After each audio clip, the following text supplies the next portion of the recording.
All right, welcome to Cooking with Friends, and today we are going to be making some stuffed shells. To start off, we're going to make the filling for our shells.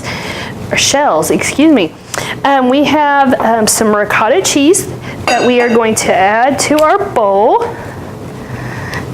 Next, we're going to add some cottage cheese.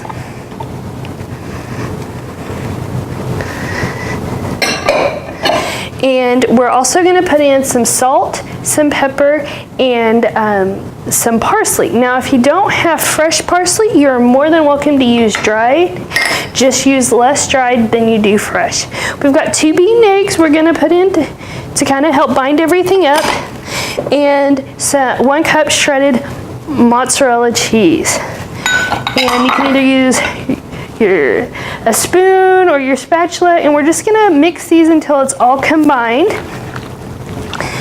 making sure to get all the way down to the bottom. And again, this is the filling for our stuffed shells, and we're going to actually, once we get this all mixed up, we're going to pour this into the bowl next to me. As you can tell, I have it lined with a Ziploc bag. You'll see in the next step that this will make filling our stuffed shells a lot easier.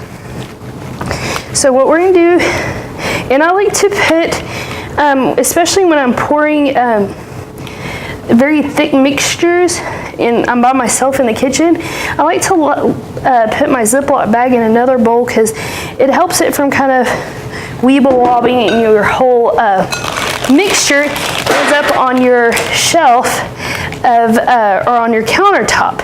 So here in the next step, we're going to do a little bit of cleanup, get our stuffed shells that we've already pre-cooked, and finish off our stuffed shell recipe. Now we're ready to continue making our stuffed shells. As you can see, I have a 9 by 13 casserole dish. I've sprayed it with some non-stick cooking spray. I have our filling. I have our pre-cooked large shells that we've cooked according to our package direction, and I have our sauce that we made in the previous recipe.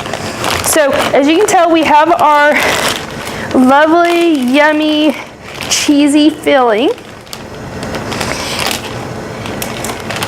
And what we're going to do is I'm going to take a pair of kitchen shears and just cut the tip off of this plastic bag, making sure not to let it get in your casserole dish. And then very gently,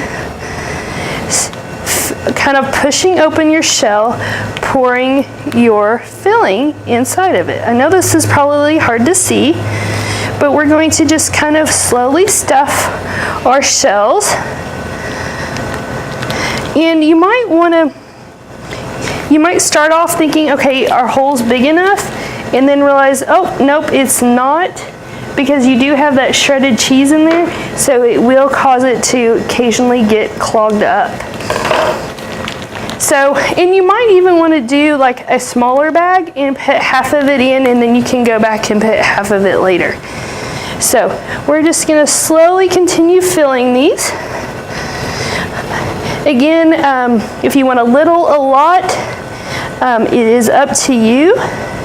But we're just going to fill our shells and line them up. As you can see, we got all of our shells stuffed and fed them into our casserole dish. Just squeeze them around, fit them as much as you can in there. Now we're going to take our spaghetti sauce that we made from our previous recipe and just put it on top. And we're just going to use our spatula here and kind of just spread it around. And then you'll cover this with plastic wrap foil and put it in this will be ready for the freezer. And you'll want to thaw this in the fridge for at least 24 hours to get it nice and thawed. Cover it with foil and put it in the oven to finish cooking it off. Again, this would be a great recipe, one of those quick evening nights. You can serve this with a salad or any other type of mixed veggies. And again, these are our stuffed shells.